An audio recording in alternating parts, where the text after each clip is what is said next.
Soy Fernando Díaz Villanueva, hoy es 17 de octubre de 2023 y esto es La Contracrónica.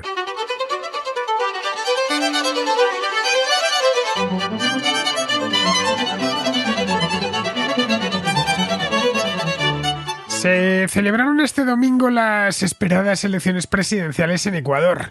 Se trataba de la segunda vuelta, la primera se libró el 20 de agosto y dejó un resultado final muy abierto. La ganadora fue Luisa González, del movimiento Revolución Ciudadana, heredero del correísmo y favorita en las encuestas. Su victoria entonces fue clara pero no contundente. González solo consiguió un tercio de los votos, seguida por un joven empresario, Daniel Noboa, que es nuevo en política pero que tiene un apellido bien conocido en Ecuador. Los Noboa son una familia de exitosos empresarios ecuatorianos. Su abuelo, Luis Noboa, llegó a ser el hombre más rico del país gracias a la exportación de bananas, y su padre, Álvaro Noboa, se metió en política y se presentó en varias ocasiones a las presidenciales, aunque nunca consiguió ganar en la segunda vuelta. En 1998 perdió ante Jamil Mahuad, en 2002 ante Lucio Gutiérrez y en 2006 frente a Rafael Correa. Su hijo ha tenido mucha más suerte, no entró en política hasta hace poco más de 2 años, cuando consiguió un puesto en la Asamblea Nacional tras las elecciones legislativas de 2021. Allí se mantuvo hasta que en mayo de este año el presidente Guillermo Lasso activó la muerte cruzada y se convocaron elecciones. Fue entonces cuando decidió seguir el camino de su padre y presentar su candidatura. Nadie se había fijado en él porque las encuestas no le auguraban un resultado especialmente llamativo.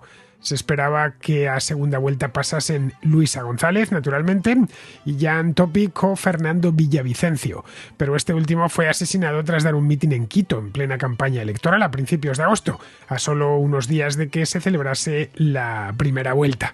Aquello puso todo del revés y algunos dudaban incluso de que se pudiese continuar, pero la campaña siguió adelante. Se votó la primera vuelta y fue cuando Daniel Noboa emergió, haciéndose con el segundo puesto y un 23% de los votos. El voto del centro-derecha ecuatoriano, que había permanecido hasta ese momento disgregado en varios partidos, se concentró en Noboa, cuya victoria estaba más o menos cantada, salvo sorpresa de última hora. El correísmo sigue arrastrando a mucha gente en Ecuador, pero el anticorreísmo es aún más popular.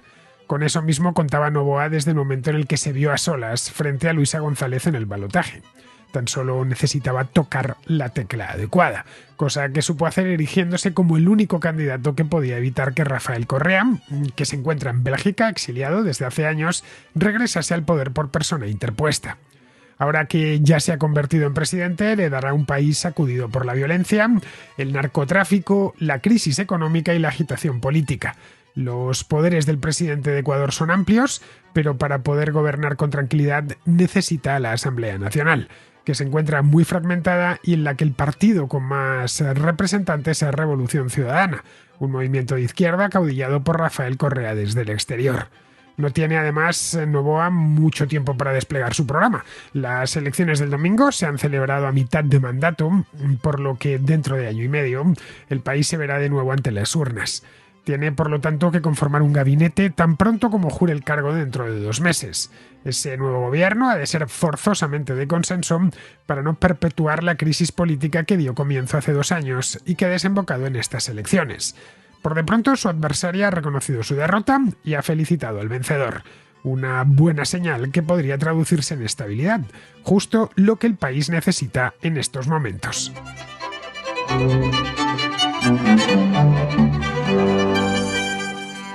Los ecuatorianos eligieron este domingo a Daniel Noboa como nuevo presidente. Seguramente la mayor parte de los contraescuchas no han oído hablar de él en la vida. Los ecuatorianos sí, pero no desde hace demasiado tiempo. Daniel Noboa no era especialmente conocido antes de las elecciones, o era conocido pero por otras razones que nada tenían que ver con la política.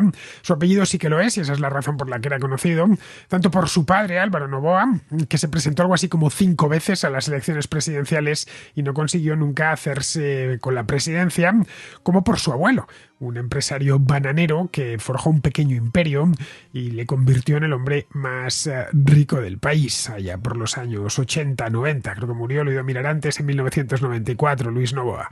Cualquier ecuatoriano, en definitiva, conoce a la familia Noboa, tanto por sus empresas como por la carrera política de Álvaro Noboa, que tuvo grandes momentos, hará cosa de unos 20 años, cuando estuvo cerca, en 3 ocasiones consecutivas, de ganar la segunda vuelta y convertirse en presidente. En las de 1998 quedó segundo, detrás de Jamil Mahuad. En las del año 2002 le ganó Lucio Gutiérrez y en las del año 2006 le ganó Rafael Correa.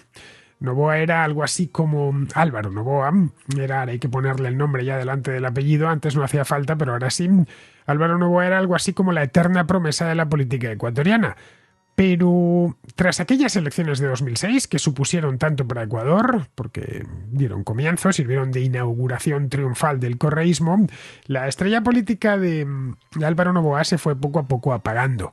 En las elecciones de 2009, ya en pleno correísmo, quedó tercero, y en las de 2013 se volvió a presentar y quedó quinto. Es decir, estas dos últimas ni siquiera consiguió pasar a la segunda vuelta. Tras estas últimas, su partido, que se llamaba PRIAN, que son las siglas de Partido Renovador Institucional Acción Nacional. Así se llamaba, un nombre, en fin, que lo llevaba todo: renovador, renovación, institucionalidad, acción nacional, en fin. Se disolvió y Noboa volvió a sus negocios, olvidándose de la política, por lo menos de la política activa. Álvaro Noboa es un animal político en estado puro y alguien así no se puede olvidar de la política. Simplemente consideró que ya era muy mayor y que no iba a intentarlo una sexta vez. El que lo ha intentado ha sido su hijo Daniel, y este sí que ha tenido mucho más éxito. Lo ha tenido más sencillo, porque ha sido presentarse una sola vez contra pronóstico y ganar las elecciones. La primera vez que se ha presentado se ha alzado con la victoria. Esto puede decir Daniel Noboa, que es un auténtico triunfador, porque eso no es lo habitual. Es un hombre joven, tiene solo 35 años, es de hecho, según he podido ver, el presidente más joven de la historia de Ecuador, con la excepción de un tipo hace muchos años ya, de Juan José Flores, que era uno de los lugartenientes de Simón Bolívar, que en el año 1830, es decir, hace casi 200 años, se convirtió en presidente de la recién nacida República del Ecuador. Noboa no lleva en política mucho tiempo, de hecho lleva poquísimo, 2 años y pico. En las elecciones legislativas de febrero de 2021 consiguió un escaño en la Asamblea Nacional y ahí había permanecido, sin hacer demasiado ruido. Además, no es que estuviera continuamente ocasionando polémicas ni anunciando que se iba a presentar, no, en absoluto. No hizo apenas ruido hasta que en mayo de este año, tras la muerte cruzada, Guillermo Lasso decidió dar un paso adelante y anunciar que se presentaba a las presidenciales. En principio nadie le tomaba en serio, esa es la verdad. Nadie contaba con que este chico, si me permitís lo de chico teniendo en cuenta que es tan joven, pudiese realmente hacer algo, ¿vale? Era hijo de su padre y nieto de su abuelo, evidentemente tenía dinero y tenía cierto nombre, pero le faltaba expertise, que dicen ahora, experiencia política, ¿no? Le faltaba además cierto nombre que le permitiese ganar unas elecciones, que no es ahí es nada, que no es precisamente fácil. Era, vale, mi hijo de Álvaro Noboa, que quería darse una oportunidad, tenía dinero para pagarse la oportunidad y comenzar su carrera electoral en las presidenciales. Lo más que se decía de él era que esta iba a ser la primera de unas cuantas, que quizá con suerte a la segunda lo conseguiría, si era constante, o quizá a la tercera, pero desde luego en la primera era complicado. Y en fin, ahí tenemos las encuestas de lo que os estoy diciendo. En los meses de junio y julio, es decir, los 2 meses posteriores a la convocatoria de elecciones, Daniel Noboa era uno de los candidatos con menor esperanza de voto, de los 8 que se presentaban a la primera vuelta. Mientras que la favorita, la correísta Luisa González, los sondeos le estaban dando pues entre un 25, 27, 30%, en función de la encuesta que miremos, de esperanza de voto. Y con Daniel Noboa no pasaban del 5% en ningún caso. Estamos hablando de los meses de junio, julio e incluso el mes de agosto. Y eso, en las encuestas, del 5% en las que salía mejor parado, ¿eh? En algunas se quedaba por debajo del 4% e incluso por debajo del 3%. Tampoco nada de lo que alarmarse. Era la primera vez que lo intentaba, era muy joven, 35 años, y no tenía mucha experiencia en política. A cambio, tenía dinero y un nombre muy conocido en todo el país. Hace 3 meses, de hecho, si echamos el reloj hacia atrás, Los únicos que le plantaban cara a Luisa González eran Jan Topic, del Partido Social Cristiano, y Fernando Villavicencio. Yo he estado siguiendo de una manera más o menos directa la campaña electoral en Ecuador, bueno, la campaña interminable, porque esto ha sido larguísimo. Esto empezó en el mes de junio y estamos en octubre y terminó ayer, vamos. Lo he seguido porque os hice algunos programas sobre el tema de la muerte cruzada, en sí el gobierno de Guillermo Lasso, etcétera. Ya sabéis que me interesa todo lo que sucede en Hispanoamérica. Bueno, en aquel momento era una cuestión de tres y no hay mucho más que hablar. Estaba Luisa González, a quien todos daban por favorita. La cuestión con Luisa González era saber si iba a conseguir ganar la segunda vuelta. Que pasaba la segunda vuelta era seguro. Tenía enfrente a este hombre, a Jan Topic, que también es joven, del Partido Social Cristiano, y luego a Fernando Villavicencio. De este hablamos aquí en la Contracrónica en agosto, no sé si lo recordaréis, porque hice un programa precisamente a raíz de su asesinato. Le asesinaron en Quito, le cosieron a tiros, vamos, el 9 de agosto exactamente, después de pronunciar un mitin. Fue uno de estos asesinatos televisados. Todos lo pudimos ver porque había gente fuera del lugar donde dio este mitin y muchos lo grabaron con su teléfono, de tal manera que lo pudimos ver en directo. Faltaban en aquel momento, estamos hablando del 9 de agosto, solo 11 días para la primera vuelta de las elecciones, la primera vuelta era el día 20 de agosto. Ecuador quedó completamente conmocionado, es más, la noticia ha recorrido todo el mundo. Curiosamente, ha pasado mucho más, ha tenido mucho más repercusión y eco el asesinato de Fernando Villavicencio, el 9 de agosto, que las elecciones, que las elecciones, no las del 20 de agosto, que mal que bien no dejaban de ser una primera vuelta, pero estas últimas, las elecciones de este domingo, el día 15. En parte esto es atribuible a la que se ha aliado en Israel, con Hamas, en Gaza, y en parte a que el tema había perdido cierto interés. La política se había desinflamado bastante en Ecuador desde el asesinato de Villavicencio. Bien, el hecho es que en aquel momento el país quedó completamente caos. Se planteó incluso la posibilidad de suspender las elecciones y dejarlas para más adelante. Bueno, no suspenderlas, sino aplazarlas, pero la situación era grave. Esa es la verdad.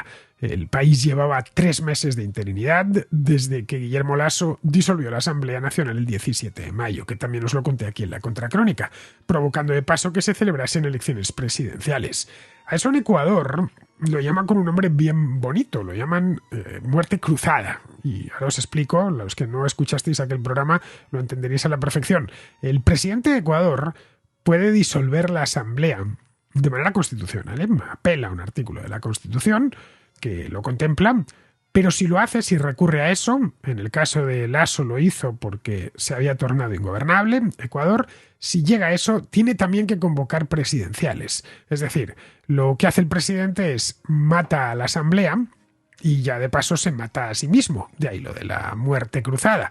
Es un sistema de seguridad para evitar que el presidente pueda disolver la Asamblea y seguir gobernando él tan alegre y que se convoquen solo elecciones legislativas. En el momento en el que se recurre a ese artículo, en ese, no sé qué artículo es, creo que el 181 o algo así, quizá me equivoque, hablo de memoria, de la Constitución ecuatoriana, en el momento en que se recurre a ese artículo es como que se pone el contador a cero.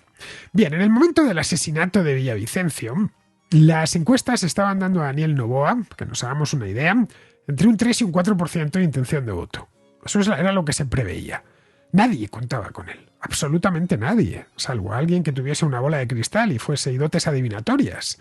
Lo más probable en estamos hablando de mediados de agosto, era que la primera vuelta, eso ya se descontaba, la iba a ganar Luisa González con Jan Topic como segundo.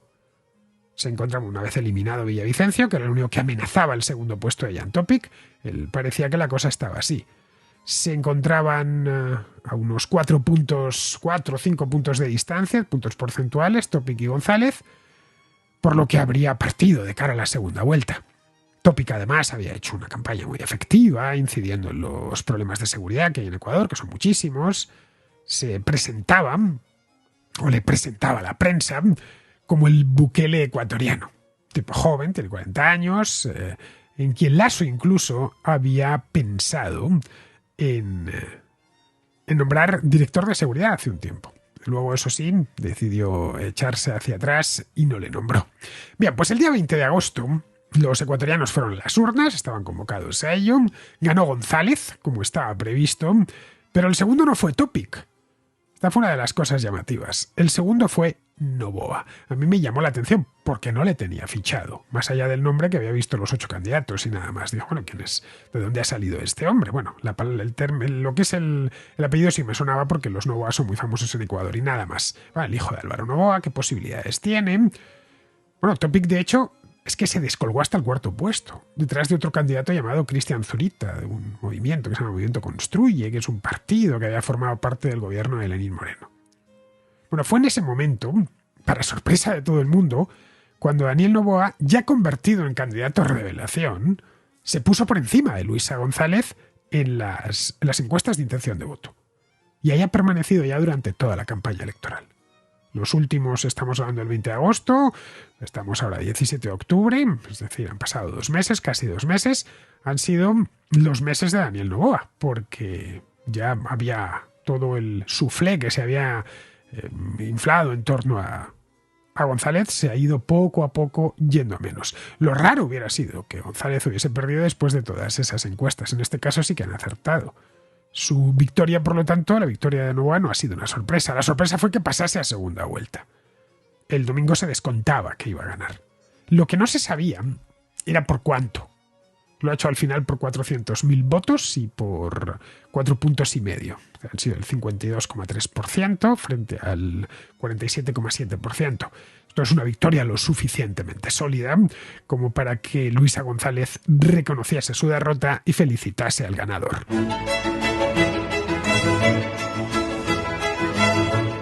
Que los correístas hayan sido tan magnánimos en la derrota, cuando por regla general no suelen ser magnánimos en nada, salvo en el gasto, quizás se deba a que el ganador no disfrutará de un mandato entero de 4 años. Es decir, lo han elegido en 2023, no significa que vaya a gobernar hasta 2027, ni mucho menos. En otras circunstancias, en otro país sucedería, pero no en Ecuador. En tanto que esto era una elección anticipada, motivada por esto de la muerte cruzada, Noboa se va a limitar a terminar el mandato de Guillermo Lasso, que fue elegido en abril de 2021, hizo un programa en aquel momento y tomó posesión del cargo pues un mes después, en el mes de mayo. Tenía 4 años por delante, es decir, hasta mayo de 2025, pero activó la muerte cruzada a mitad de su mandato, así que el que le suceda se limitará a presidir el país el tiempo que quede a este mandato. Luisa González es conocedora del mal estado de la economía ecuatoriana y de los problemas de seguridad que hay y de la inestabilidad política y de que tiene no el control directamente de la Asamblea Nacional, pero que su partido es el primero en escaños, el que más escaños tiene, con diferencia además. No tiene la mayoría absoluta, pero más o menos puede manejarla bien. Tal vez confíe Luisa González en que el bisoño Noboa se vea superado por los acontecimientos y en año y medio ella pueda volver a intentarlo, con ímpetus renovados y denunciando pues la infinidad de problemas que se han presentado con Daniel Noboa en la presidencia. Noboa, eso sí, podrá volver a presentarse, pero claro, su suerte depende de cómo le vaya en los próximos 18 meses, que es aproximadamente el tiempo del que dispone de aquí a las nuevas elecciones. Los dos problemas los tiene claros. Sabe que Ecuador sangra por los dos lados, la economía y la inseguridad. Pero las elecciones le han dado una pista muy útil. Una pista fundamental. El votante ecuatoriano, en función de cómo ha elegido en estas elecciones del domingo, parece más preocupado por la economía que por la inseguridad. De lo contrario, se habría decantado por Topic, que, como os decía antes, el buque ecuatoriano insistió mucho a lo largo de toda la campaña en que, si en el caso de ser elegido presidente, él adoptaría medidas de excepción para acabar con la ola de delincuencia que está azotando al país desde hace tiempo. Si les preocupa más la precaria situación económica, que, qué sé yo, el narcotráfico, por ejemplo, o la inseguridad ciudadana, pues es normal que se hayan decantado estos ecuatorianos por Daniel Noboa y no por Jan Topic. Uno estaba vendiendo recuperación económica, Noboa, y el otro estaba vendiendo lucha contra la inseguridad y lucha contra la delincuencia, que era Jan Topic. Los Noboa son, como decía antes, una familia de empresarios ecuatoriana muy exitosa. Todos los ecuatorianos saben que poseen una fortuna envidiable que han hecho además con empresas como la exportadora de bananas que tanto dinero les ha reportado durante 3 generaciones. Han hecho el dinero, mamás, en buena medida exportando. No tanto pegados a la política. En el caso del padre de Daniel Noboa, de Álvaro Noboa, la política le ha costado más dinero que otra cosa, porque nunca consiguió llegar a presidente. Y 5 campañas electorales son realmente caras. Los Noboa son también pasto de la crónica rosa ecuatoriana. Daniel Noboa, por ejemplo, de esto me he enterado ya posteriormente, está casado con una influencer ecuatoriana muy popular, una chica muy joven y muy guapa también, llamada Lavinia Balbonesi. Y esto pues, se puede ver en prácticamente todos los periódicos. De hecho, ayer buena parte de la prensa hispana estaba haciendo tanto hincapié en la mujer de Noboa como en el hecho mismo de que había ganado las elecciones, ¿no? Bueno, el propio perfil de Daniel Noboa es el de un gestor, más que el de un político. Ya os decía antes que entró en política tarde, hace solo 2 años. Hasta ese momento se había dedicado a gestionar empresas y a dotarse de una buena formación académica en escuelas de negocios de los Estados Unidos. He estado en Nueva York y no sé dónde más. Y en Washington también. Es posible que, en varios lugares donde había encontrado sitios para formarse como empresario y pues llevar a buen término las empresas familiares más alguna que había fundado él. Quizá eso mismo es lo que han visto los ecuatorianos. La situación económica es mala, en torno al 65% de la población ecuatoriana subsiste la economía informal, mejor dicho, lo de subsiste, y el desempleo juvenil es muy alto. Según parece, ronda aproximadamente 1/3 de la población activa, lo que empuja a muchos jóvenes ecuatorianos a emigrar. Van a Colombia, tratan de cruzar a Panamá y de ahí a los Estados Unidos. O directamente se vienen a Europa. Como es bien sabido, la colonia ecuatoriana en países como España es muy grande. Ven que allí no tienen posibilidades. Otros, en cambio, se sienten llamados por la delincuencia, que trae ingresos muy altos y sobre todo muy rápidos, con muchos riesgos, cierto es, y en un trabajo per se inmoral, pero que puede resultar muy lucrativo. Luego, tanto la deuda como el déficit son demasiado altos, altísimos para un país en vías de desarrollo. La deuda sobre PIB de Ecuador es del 60%. Y como el país está dolarizado, pues no puede recurrir a la inflación, es decir, a imprimir moneda, a crear billetes, vamos. Para cubrir el déficit, los gobiernos acuden a prestamistas en el momento en el que bajan las exportaciones y se seca el flujo de divisas, cosa que ha sucedido en los últimos años. Ecuador es muy dependiente de las exportaciones de petróleo y de bananas y ambas han descendido. El caso del petróleo quizás sea el más sangrante. Ecuador produce ahora unos 480.000 barriles de crudo diarios. Esto está lejísimos, es menos de la mitad del 1.000.000 de barriles que prometía Guillermo Lasso hace 2 años, cuando llegó al poder. La razón es que ya se ha extraído en Ecuador todo el crudo fácil de extraer, el barato. Y se necesitan ahora inversiones millonarias para ir a por el petróleo de más difícil acceso. Eso mismo ha prometido Noboa. Inversiones extranjeras que generen empleo, que saneen las cuentas públicas y que empujen el crecimiento, que se encuentra estancado en torno al 1,5% anual. Pero el económico es solo uno de los problemas de Ecuador. Como hemos visto en las elecciones, el que más valoran los ecuatorianos. Pero este problema está entrelazado con el otro, con el de la seguridad. Sin seguridad no habrá despegue económico, es imposible. Ecuador registró en 2022 la tercera tasa de homicidios más alta de Hispanoamérica. Le superó solo Honduras y Venezuela, que están siempre en cabeza. Esa misma violencia que padecen los ecuatorianos en el día a día, y esto cualquier ecuatoriano que viva en Guayaquil, en Quito, en cualquier sitio, lo puede confesar, los problemas que hay a la hora de salir a la calle, asaltos, etc. La desconfianza general en un país que era de los más tranquilos de Sudamérica, hasta hace no tantos años, en comparación con otros, con Venezuela, por ejemplo, o con la propia Colombia. Bueno, pues esa misma violencia que padecen los ecuatorianos se visualizó bien en la campaña, cuando Fernando Villavicencio, fue asesinado el día 9 de agosto, delante de todo el mundo. Tras el crimen, fue detenido un grupo de colombianos, seguramente sicarios del narcotráfico, involucrados en el asesinato. Les encarcelaron en espera de juicio, pero hace solo unos días fueron asesinados en la cárcel. lo que vendría a demostrar que los tentáculos del narco llegan a las prisiones. De hecho, muchos aseguran que en las prisiones ecuatorianas mandan los narcos. Noboa ha prometido, por lo menos, que si llega al poder, cosa que va a llegar, ahora ya es definitivo, va a transformar barcazas en cárceles flotantes de alta seguridad en la costa del Pacífico para internar allá a los homicidas. Los homicidios van camino de superar los 7.000 este año. Estos son 7 veces más que en el año 2018. En esto ha tenido mucho que ver que el país se haya convertido en un centro neurálgico del tráfico de cocaína, proveniente de Colombia, que se embarca en los puertos de Ecuador y ya eso luego continúa hacia el norte. Eso ha desatado los ajustes de cuentas en las calles y, bueno, toda la violencia que por lo general acompaña al narcotráfico, que sabemos que es mucha. Noboa, de hecho, ha realizado buena parte de la campaña electoral con un chaleco antibalas. Hasta el día que fue a votar iba con un chaleco antibalas puesto, de color oscuro. Bien, pues quiere militarizar la frontera con Colombia y Perú, dedicar más dinero a la policía y mejorar los sistemas de información. Pero claro, todo eso no podrá hacerse si no mejora la economía. Está en cierto modo metido en un círculo vicioso. Los problemas económicos llevan de cabeza a muchos a la delincuencia. Por lo que decía, pues un negocio rápido. Y han convertido Ecuador en un paraíso del narcotráfico.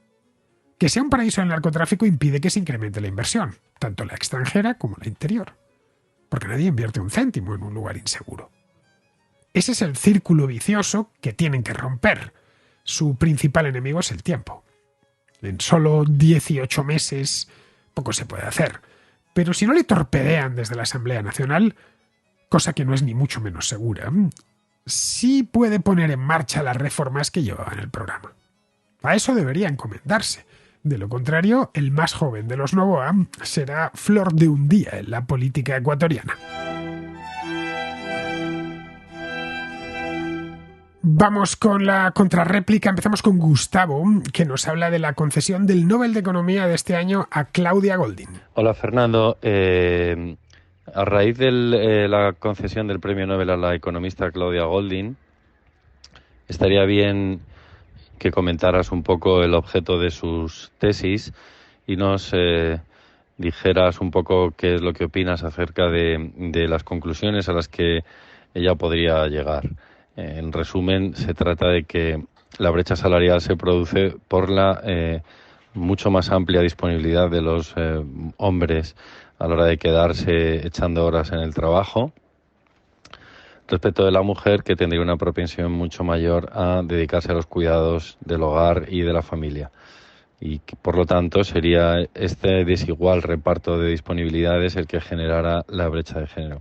Las preguntas que surgen aquí es si existe efectivamente un patrón histórico, cultural, que hace que las mujeres tengan mayor tendencia a dedicarse a esos cuidados, o si esta mayor tendencia de las mujeres a dedicarse a los cuidados no es fruto de un patrón, sino sería fruto de una opresión, de un techo de cristal, de un heteropatriarcado existente que estaría propiciando de manera opresiva que las mujeres se quedaran cuidando a las personas que lo necesiten de la familia, bebés, ancianos, etcétera, mientras el hombre se queda en la oficina haciéndole la pelota al jefe, quedándose al after work a tomar las copas que sean necesarias y calentando el asiento para que el jefe le vea y le promocione en la empresa, cosa que desde mi punto de vista en la cultura empresarial española, que es bastante mediocre y en ese sentido creo que favorece al pelota y al calentador de asientos, sí tengo la sensación de que hay una promoción de ese tipo de individuos, del pelotilla que se queda tomando la copita y que echa horas para ver si le dan el carguito o le hacen el responsable de no sé qué proyecto y ese tipo de movidas. Así que nada, creo que el debate da para mucho, el tema de Claudia Goldin, acerca pues eso, del heteropatriarcado, del supuesto techo de cristal o de patrones culturales hereditarios, y también de paso pues comentar un poco cómo es la cultura de la empresa en España, que desde mi punto de vista es bastante cutre. Un abrazo fuerte. La cultura empresarial española, Gustavo, efectivamente promociona el presentismo. Vamos, Lo de calentar la silla durante un par de horas más concluido el horario y sobre todo estar siempre presente en la oficina. Esto es algo de lo que hemos hablado varias veces en la Contracrónica. El problema del presentismo es que se reproduce porque suelen ascender los presentistas. Y claro, una vez son jefes, pues valoran mucho el presentismo y lo exigen a sus propios subordinados. El resultado es que en las oficinas hay siempre gente, incluso cuando no está haciendo nada útil. Simplemente están allí para que se vea que están allí. La idea de que estar en la oficina es sinónimo de trabajar está muy asentada, como la idea de que más horas equivalen a una productividad muy alta. Y no es así. Se pueden echar muchas horas sin hacer nada o haciendo muy poco. También se pueden echar muy pocas horas pero ser extremadamente productivo si esas pocas horas las dedicas al trabajo y no a perder el tiempo a las relaciones públicas por la oficina. El tema es que estas últimas, las relaciones públicas, digo, son muy beneficiosas de cara a la carrera profesional. Yo de eso me di cuenta nada más empezar a trabajar, pero para eso hay que valer, claro, no todos valemos.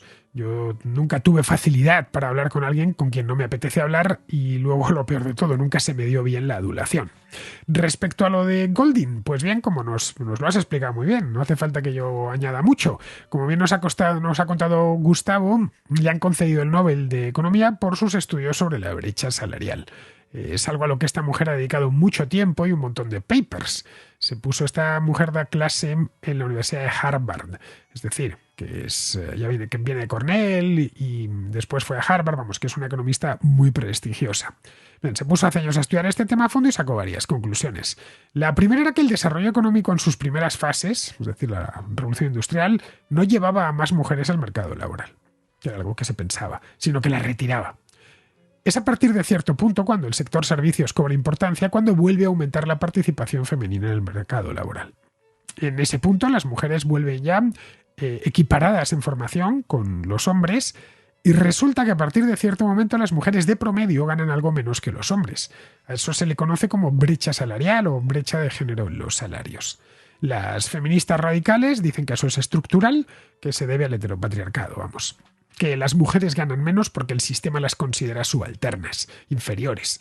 Pero lo que Goldin ha visto a lo largo de sus años de estudio y de investigación es que el sistema, es decir, la legislación, prohíbe terminantemente pagar menos a una mujer por el mismo trabajo. Esto sucede en cualquier país y es muy raro, además, que una mujer denuncie por cobrar menos que sus compañeros que tienen los mismos puestos que ella. Además, en el caso de que realmente las mujeres, por el mero hecho de ser mujeres, como dicen las feministas radicales, cobrasen, qué sé yo, un 10 o un 15% menos, nadie contrataría hombres. Y no es así. Así que Goldin se puso a investigar y lo que comprobó es que mujeres y hombres empiezan ganando lo mismo. Pero en torno a la treintena, más o menos, las mujeres se plantean ser madres. Evidentemente tienen que hacerlo entonces, porque no van a planteárselo a los 60 años que ya no pueden. Entonces se ponen a pensar en tener un hijo, varios hijos. En ese momento, en el seno de las parejas, la mujer pasa a tomárselo con más calma, el tema del trabajo, a rechazar ascensos que impliquen más responsabilidad y mayor sueldo, obviamente, pero también que le exijan más horas que tendría que detraer del cuidado de sus hijos. Esto es lo que pudo observar Goldin. En ocasiones incluso dejan sus empleos y buscan otros menos demandantes en tiempo, pero también peor pagados. El marido, entre tanto, podía continuar con su carrera, aceptar, directamente buscar ascensos y pasar más tiempo fuera de casa, o dejar su trabajo pero para buscar otro en el que le pagasen todavía mejor y le exigiesen más. Esto se podría invertir si fuese el hombre el que pausase o ralentizase su carrera por la paternidad. Pero eso no puede legislarse, ya que pertenece al ámbito de la vida privada. Nada se puede hacer si una pareja decide organizar su vida de esta o de aquella manera. Escapa al ámbito del legislador, la manera en la que nos organizamos a título privado dentro de nuestras casas. Sí que se podría solucionar si los padres le dedicasen, de promedio estoy hablando, y padres que le dedican mucho tiempo a sus hijos, le dedicasen más tiempo a los niños. Pero eso no lo puedes forzar. Bien, eso es lo que explica, de promedio, según Goldin, que las mujeres ganen algo menos. De promedio, ojo, y solo en el caso de las que han sido madres. Entre las que decidieron o no pudieron tener hijos, pues no hay brecha salarial alguna. Pues nada, es por eso por lo que le han dado el Nobel a Claudia Goldin, unas investigaciones que rompen por completo la teoría loca esa del heteropatriarcado. Bien, vamos ahora con Tony, que es de Valencia y que al hilo de lo que comentaba ayer Jesús sobre los colonos de Hebrón, nos cuenta lo siguiente. Me gustaría ante todo felicitarte y agradecerte el tratamiento que estás dando a la guerra de Hamás contra Israel y en especial agradecerte las respuestas que has dado a dos contraescuchas llamados Juan y Jesús. Chapó, respuestas de 10. Simplemente quisiera añadir un pequeño matiz al comentario de Jesús cuando habla de los colonos en Hebrón. A ver, los colonos en Hebrón son los árabes. No sé si Jesús ha visitado, se lo recomiendo, la próxima vez que vaya a Hebrón, no sé si ha visitado la tumba de los patriarcas y matriarcas judíos que está allí desde que existe el judaísmo, hace casi 6.000 años, y que es la prueba palpable de que esa es la tierra de los judíos, no por la gracia de Dios, sino por la gracia de la historia, porque los judíos estaban allí siglos antes de que apareciera un musulmán en el mundo.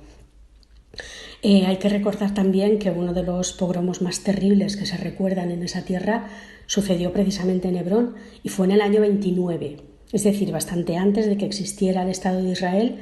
Ya estaban allí los árabes tratando de echar a los judíos al mar. No voy a negar tampoco que algunos judíos actúen con cierta prepotencia, especialmente los más religiosos, ni lo voy a negar ni lo voy a justificar. Pero los hechos son que los judíos estaban allí siglos antes y que ahora mismo los pocos que se atreven a vivir en Hebrón, que es por cierto una de sus 4 ciudades sagradas, tienen que vivir recluidos en su barrio y protegidos en todo momento por soldados. Así que por favor no llamemos colonos a los judíos, y menos en Hebrón. Muchas gracias, un abrazo. Bueno, Tony, todos somos colonos, ¿eh? Contaba en la Contra en directo el otro día que el lugar donde nací, que es Madrid, y mis padres y mis abuelos y mis bisabuelos, antes de ser una villa cristiana, fue una atalaya musulmana. Esto lo conquistaron los cristianos en el siglo X. Si mañana viene un musulmán a decirme, un marroquí, imaginemos, ¿no? Que viene a decirme que yo soy un colono, además mi apellido Díaz, como el Cid, nada menos, cuyos antepasados llegaron aquí en el siglo X, pues yo lo que pensaría de ese tipo es que está mal de la cabeza. Los seres humanos estamos siempre moviéndonos, cambiamos de lugar y nos establecemos en otras partes. A veces sucede, bastante a menudo por cierto, que una comunidad cambia de religión o adopta otra lengua. Nuestros antepasados celtíberos dejaron de hablar sus lenguas y adoptaron el latín. Eso les convirtió en romanos, claro. Siglos más tarde abrazaron el cristianismo y unos siglos después muchos de ellos abrazaron el islam. Mis ancestros son todos ellos, ¿eh? No solo los que yo quiera en función de mis intereses. Pues bien, eso mismo puede suceder en Hebrón, donde la población palestina local puede haber venido de otras partes. Bueno, muchos lo hicieron durante la Nakba del 48, o llevar allí siglos, desde, qué sé yo, tiempos de los bizantinos o incluso antes. El calificativo de colono puede valer para la primera generación, ya que, bueno, está colonizando el área. A partir de ahí, sus hijos y nietos son naturales del lugar. Si tú vas a Tel Aviv y le dices al primero que te encuentres, ¿en dónde naciste? Aquí. ¿Y tus padres? No, mis padres también aquí. ¿Y tus abuelos? Bueno, claro, ya tienes 4. Bueno, pues una nació en Polonia, el otro nació aquí, el otro era un judío francés, en fin. Pero él ya es de allí, no tiene otro lugar. Esa es su tierra. No le puedes pedir, no le puedes llamar colono en una palabra, que es lo que está haciendo, por cierto, tanto la extrema izquierda como la extrema derecha con todos los israelíes. Los están motejando de colonos, ¿no? Cuando la mayor parte de ellos ya son nacidos en Israel. En el caso de Hebrón, en este caso es algo distinto. La ciudad de Hebrón está habitada por árabes, bueno, y población local de religión musulmana desde hace siglos. Concretamente desde la Alta Edad Media, cuando aquello fue conquistado por los califas de la dinastía Omeya. Antes formaba parte del Imperio Bizantino y antes del Imperio Romano. Su población debía de ser en aquel entonces mayoritariamente cristiana, y antes de eso pagana. Los judíos de esa zona, además, fueron eliminados por los romanos tras la rebelión de Bar Kokhba del año 135, que os contaba en aquella contrahistoria de hace no tanto tiempo. Si nos venimos al siglo XX, es decir, la parte más reciente, Hebrón empezó el siglo XX siendo una ciudad otomana, poblada básicamente por musulmanes. Empezaron entonces a llegar algunos colonos judíos llegados de Europa, y eso terminaría ocasionando enfrentamientos y la famosa masacre de Hebrón, que comentaba en la contrahistoria del viernes pasado. Los británicos, para evitar más líos, sacaron a los judíos de Hebrón. Y fuera permanecieron hasta que en 1967 aquella zona fue tomada por los israelíes en la Guerra de los 6 días. La reconquista de Hebrón, que no es una ciudad cualquiera, no es Ramala, vamos, despertó un gran fervor entre los devotos, ya que para ellos pues una ciudad santa, el judaísmo, y que, bueno, por lo tanto les pertenece. Según la tradición, allí están enterrados Abraham e Isaac. Encima de su tumba, de hecho, hay una mezquita, la mezquita de los patriarcas, que es también un lugar sagrado para el Islam, porque en el Corán Abraham aparece como un profeta. Fue entonces cuando empezaron los asentamientos. Desde 1967 Hebrón no ha dado más que problemas. En los acuerdos de Oslo se decidió dividir la zona, una para israelíes y otra para palestinos. Pero como todo aquello está vigilado por el ejército israelí, se producen continuamente abusos y enfrentamientos. Vamos, que Hebrón es una herida sangrante y uno de los mayores errores que ha cometido el Estado de Israel. Debió impedir que se asentasen israelíes y que si lo hacían, que libres eran, lo hacían a su propio riesgo, sabiendo que estaban en una zona con una población local ya establecida. Algo así como si, no sé, un grupo de españoles pues se quieren establecer en Panamá, porque aseguran que es la tierra de sus ancestros. Bien, pues que se tendrán que someter a las leyes de la República de Panamá, nada más. Pero no tienen ningún derecho sobre esa tierra. No hay nada parecido al derecho histórico. La historia no da derechos sobre nada. De lo contrario, los romanos podrían reclamar España entera. Bueno, y Francia, y Grecia, y todo el Mediterráneo, caray. Bueno, los españoles, pues casi toda América, y los británicos la India, qué sé yo. Si nos vamos a eso, no es que hay unos derechos históricos, eso no existe. De eso solo hablan los identitarios. De hecho, solo hablan, pues eso, nacionalistas y gente así, ¿no? No tienen ningún derecho, los israelíes no tienen ningún derecho. Esos colonos israelíes que han llegado a Hebrón no tienen ningún derecho sobre esa tierra, ninguno. Si querían establecerse allí, que comprasen la tierra y que se estableciesen, pero sometiéndose a la ley del lugar. Si fuese al cabo de un tiempo, pues si son muchos, podrían transformar esa ley, como sucede de vez en cuando, pero no de la manera que lo están haciendo. Vamos, mi opinión sobre lo que pasa en Hebrón es esa. Lo ideal hubiera sido que no se les hubiese ni permitido ni facilitado, y que si querían ir, pues que fuesen, pero a sabiendas de lo que podía suceder. Bien, vamos ahora con Pizarro y terminamos ya, que nos habla pues también de esto mismo, de Israel y Gaza. Hamás se ha convertido en el problema urgente y crítico para Israel y no puede eludir el darle cumplida respuesta. Ya veremos si solución. Tratar de transformar Gaza y Hamás en algo manejable y evitar que se convierta en lo que Hamás pretende, una guerra regional, es un reto titánico de costes elevados en todos los sentidos, y al que los israelíes van, de momento, animosos, pero sin garantía de nada. El resultado tardará y es incierto. El horror entre los gazatíes ya está requete confirmado. Un cordial saludo de Pizarro.